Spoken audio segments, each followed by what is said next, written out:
The rain was sliding down my office window in long silver streaks, the kind that makes the whole city look like it's melting. I stood there for a moment, fingertips resting against the glass, my silk blouse cool against my skin, trying to quiet the familiar knot tightening in my chest. I'd just wrapped a meeting with a Fortune 500 client, my voice steady, confident, the kind of woman people assume has everything under control. And maybe I do. At least, that's what I let the world believe. Then my phone buzzed. Once. Twice. A third time, insisting. I didn't need to look to know who it was. The name Lily flashed across the screen anyway, bold and impossible to ignore. My sister. The same sister who had shown up drenched on my porch 2 years ago, mascara running, begging for shelter, and who later walked away leaving me with $12,000 in credit card debt shoved neatly onto my shoulders. I exhaled slowly, brushing a strand of hair behind my ear as the phone continued vibrating. My coffee had gone cold, but my pulse warmed with something between anger and exhaustion, a combination I knew too well. Why now? Why today? I let the phone ring out, but the message preview appeared anyway. I need to see you. It's important. A soft, ironic laugh escaped me. Important. With Lily, that word never meant what it should.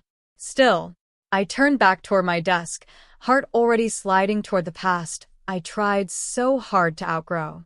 I wasn't always the woman who could ignore Lily's calls. There was a time when her voice could unravel me faster than any storm. I was 22 when everything snapped. We were still living in our mother's small beige house on Willow Creek Lane, the one with the crooked mailbox and the rosebush that refused to bloom. Back then, I was the quiet one, the dependable one, the girl who worked 2 part-time jobs while finishing community college. Lily, she was the opposite. Loud, charming, reckless in a way people mistook for confidence. The night it happened, I remember standing in the kitchen, the overhead light flickering as I held a stack of bills in my shaking hands. My name was on all of them. Somehow, without me noticing, Lily had been using my identity for months, opening accounts, swiping cards, racking up charges I could never afford. "Why are you being so dramatic, Emily?" Lily scoffed as she leaned against the counter, arms crossed, nails painted cherry red. "It's not like you were using those cards anyway." My throat tightened. They were my cards, Lily. They were cards in my name. Do you even understand how serious this is? She rolled her eyes, like I was ruining her evening, like I was the problem.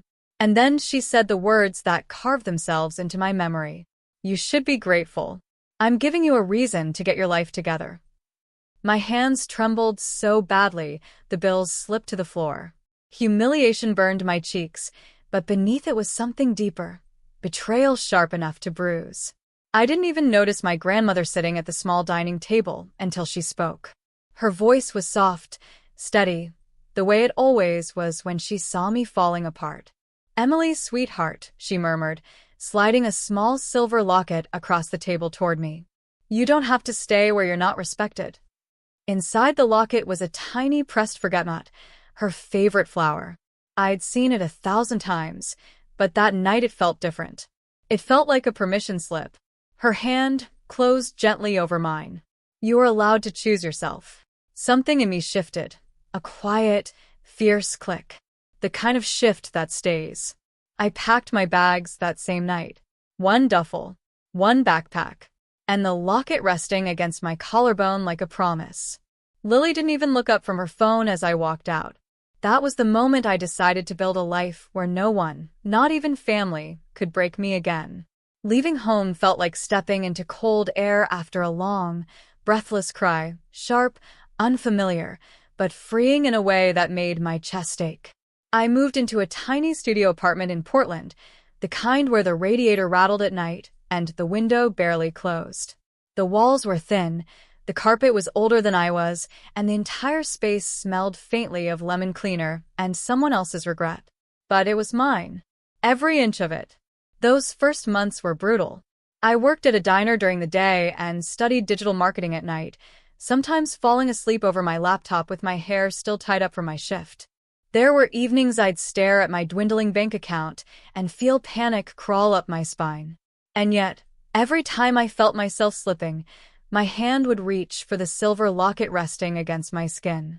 It was a reminder that I had chosen this life, that I wasn't running anymore, I was building. My real break came from someone I never expected. Her name was Marianne Fowler, the kind of woman who walked into a room and made everyone straighten their posture. She owned a boutique marketing firm downtown, known for taking a chance on fresh talent. I met her after nervously submitting a project sample to an internship posting she'd listed. I assumed she'd overlook me like everyone else did. Instead, she called me in. I'll never forget sitting across from her in her glass-walled office, smoothing down my thrift store blazer, praying she wouldn't see my hands shaking. She glanced at my portfolio, then at me. "Emily, where did you learn to write like this?" I swallowed hard. "Mostly online, and a lot of trial and error." She smiled, a small, knowing curve of her mouth. "Good. That means you're teachable. And persistent. I like that." That single conversation changed the trajectory of my life. Marianne became more than a boss. She became my mentor. She pushed me, challenged me, refused to let me shrink myself the way I used to. When I doubted my ideas, she made me pitch them anyway. When I hesitated to charge what my work was worth, she added zeros to my invoices herself. Of course, the process wasn't glamorous. I stayed late at the office, tweaking campaigns until my eyes blurred. I drank more instant coffee than any human should. I sat through meetings where men twice my age dismissed my suggestions only to repeat them 5 minutes later as their own. I cried in the bathroom twice, maybe 3 times, before giving myself a pep talk in the mirror. But slowly, the tide shifted. My first major client sent a thank you email that made me smile for an entire week. My first big campaign went viral, earning the company a 6-month contract renewal. And the first time Marianne introduced me as our rising star, I had to bite the inside of my cheek to keep from tearing up. Through it all, I kept my success quiet. My social media showed nothing flashy, no designer bags, no office photos, no hint of the real world I was stepping into. When family asked, I simply said, "I'm doing okay," and changed the subject. I didn't need their approval. I certainly didn't need their comments.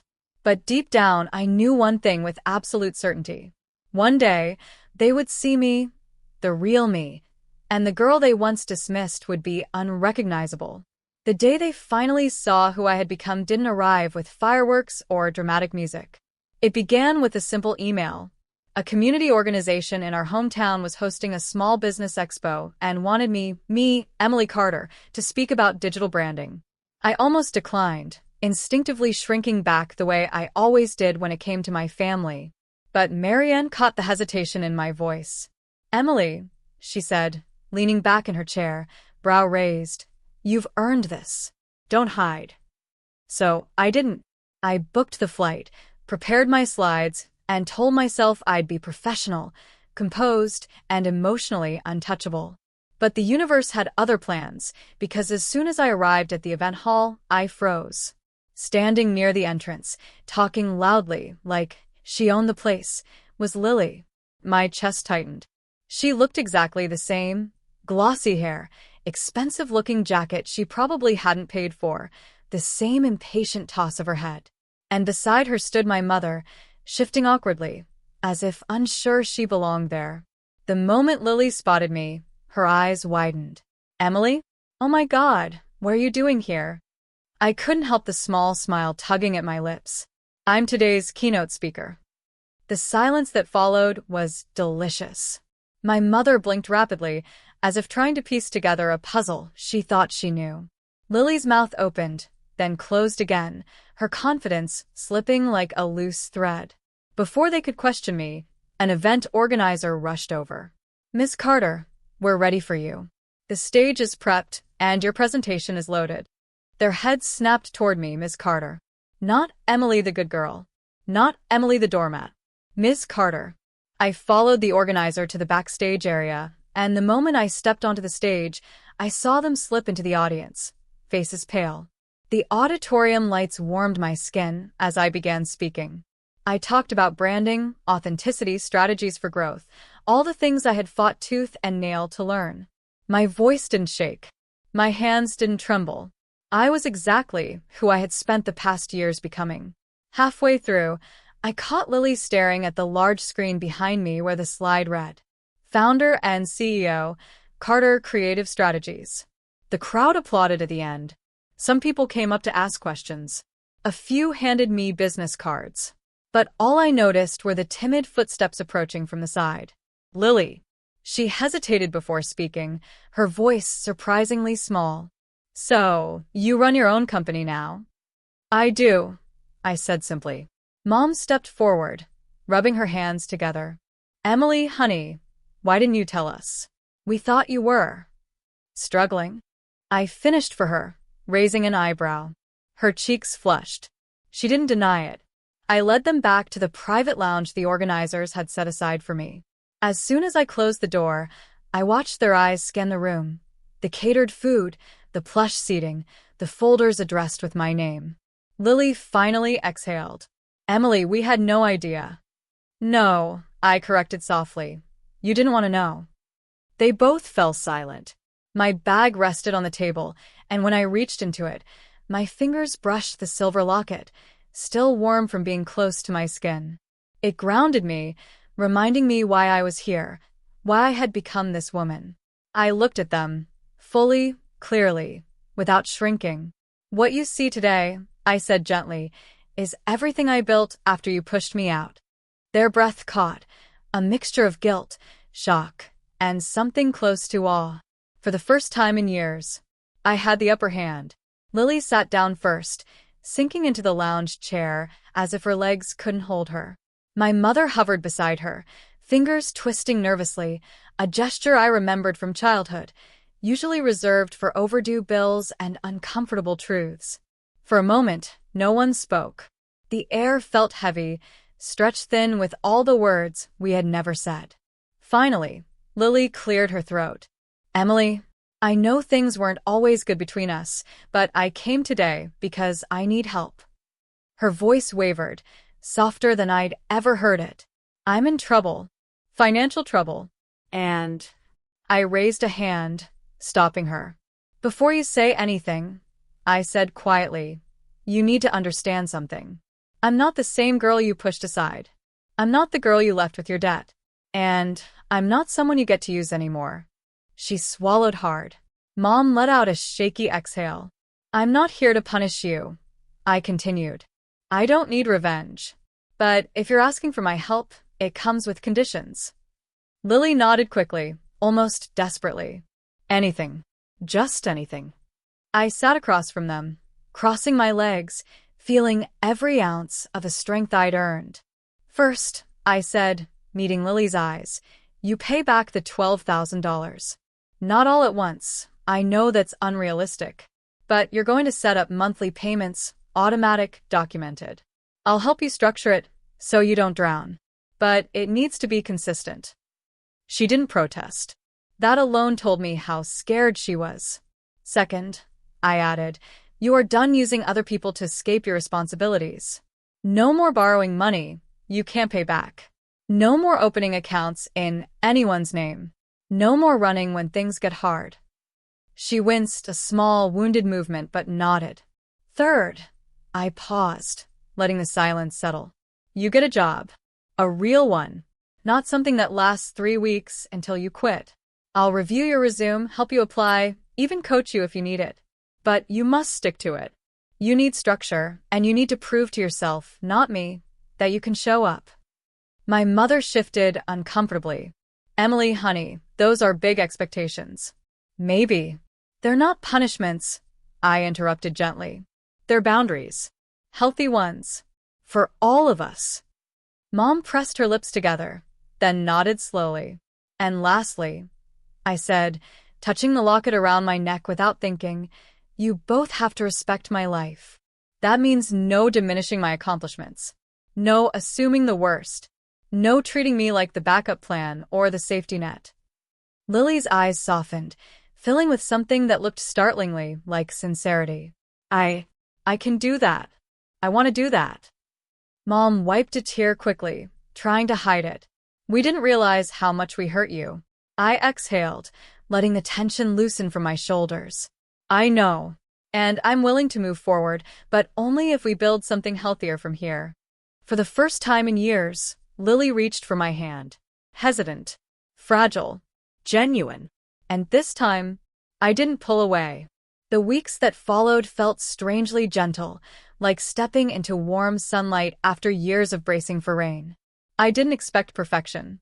I didn't expect miracles. But I did expect effort, and for the first time, that's exactly what I got. Lily started small. She sent me a screenshot of her first payment, only $75, but it was hers, earned honestly from a temporary admin job she'd taken. The message underneath read, "It's a start. I'm trying." And she was.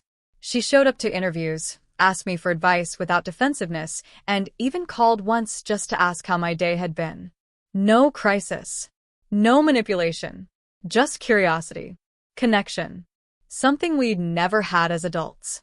My mother softened, too. The more she understood the life I'd built, the more she apologized, not just in words, but in the way she listened now. Really listened. She stopped brushing off my accomplishments. She stopped treating me like the responsible one who had to carry everyone else's chaos. We were learning each other again. Carefully. Slowly. Honestly. One evening, after a long day at the office, I sat alone in my apartment, the one with tall windows, soft lighting, and a quiet hum of success I still sometimes couldn't believe belonged to me. I made myself tea, curled into my velvet armchair, and opened the locket around my neck. The tiny pressed forget-me-not looked exactly the same as the night I'd left home. But I wasn't the same. I ran my thumb over the edge of the silver frame, remembering my grandmother's voice. "You are allowed to choose yourself." Back then, those words felt like a lifeline. Now, they felt like truth carved into my bones. Choosing myself hadn't just saved me, it had reshaped everything around me. It taught me boundaries weren't walls, they were doors. It taught me strength didn't have to be loud. And it taught me that healing, real healing, wasn't about getting revenge or proving a point. It was about reclaiming the parts of me that had been overlooked, even by me. My phone buzzed again, this time a text from Lily. Got the job offer. A real one. Full-time. I start Monday. Thank you for believing I could be better. I smiled, the kind that rises from a place deeper than pride. Maybe we'd never be the sisters people wrote about in novels. But we were building something honest. Something possible. I closed the locket gently, letting it rest against my heartbeat. In the end, choosing myself didn't mean choosing solitude. It meant choosing a life where I stood tall enough to let others try again, without losing who I'd become. And for the first time, I felt completely, unapologetically whole. Top of form. Bottom of form.